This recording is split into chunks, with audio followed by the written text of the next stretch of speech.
Сәлеметсіздер ме оқушылар? 3-ші сынып қазақ тілі. Ақпанның 8-і, сабақтың тақырыбы нәтиже сабақ. Бүгінгі сабақта тірек сөздерді қолданып, мәтін құрастыруды, сөйлемдерге септік, тәуелдік жалғауларын, дұрыс жалғауды, тақырып бойынша сұрақтарға жауап беруді үйренетін боласыз. Оқылым тапсырмасы. Бірінші тапсырма. Мәтінді оқы, сұрақтарға жауап беріңіз. Менің отбасым өнерлі. Атам күмістен сырға жасайды. Қарындасым Гүлсая билейді. Інім Нартай ән үйірмесіне барады. Ағам Әлихан музыка мектебінде оқиды. Досым екеуміз қолөнер үйірмесіне қатысамыз. Саша екеуміз қағаздан ойыншық жасадық. Біз отбасымызбен музейге барып тұрамыз. Атам музейдегі көне заттарға ұқсайтын алқа жасады. Ал балалар, мәтін бойынша сұрақтарға жауап бересіздер. Мәтін бойынша кім сұрағын жауабын толықтырып айтыңыздар. Күмістен сырға жасайды. Өнерлі. Қара жорға билейді. Ән үйірмесіне барады. Қағаздан ойыншық жасайды. Алқа жасады.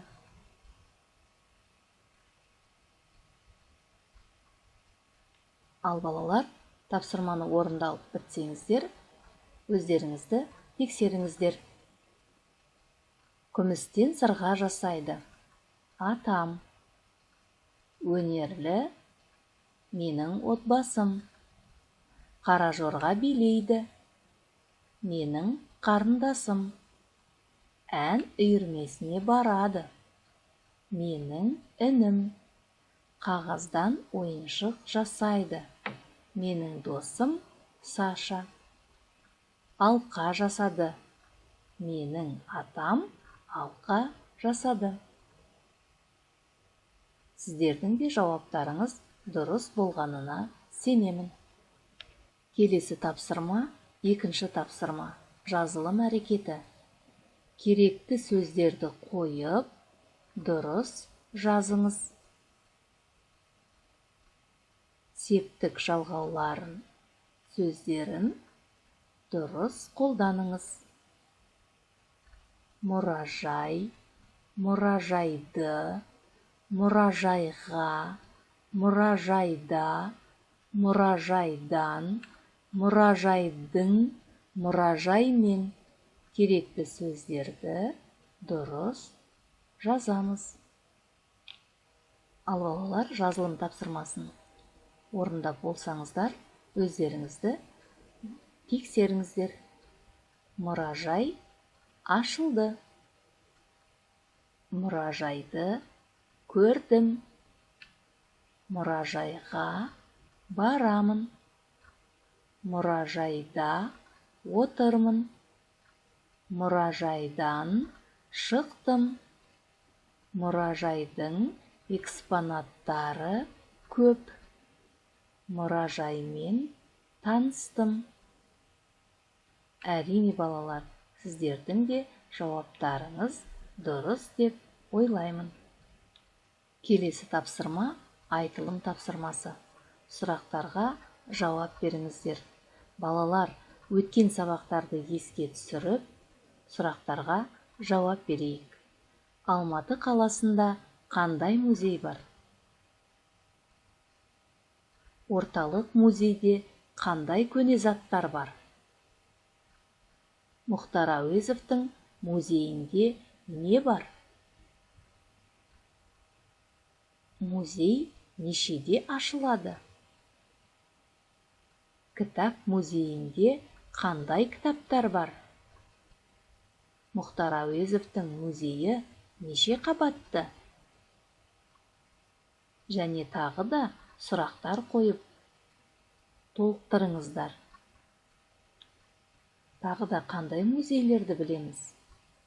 Иә, ұлттық аспаптар музейін, кітап музейі және Мұхтар Әуезов музейі, орталық музей.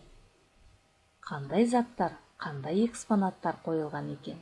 Балалар, бір-бірімізге сұрақ қойып, сұрақтарға жауап берейік.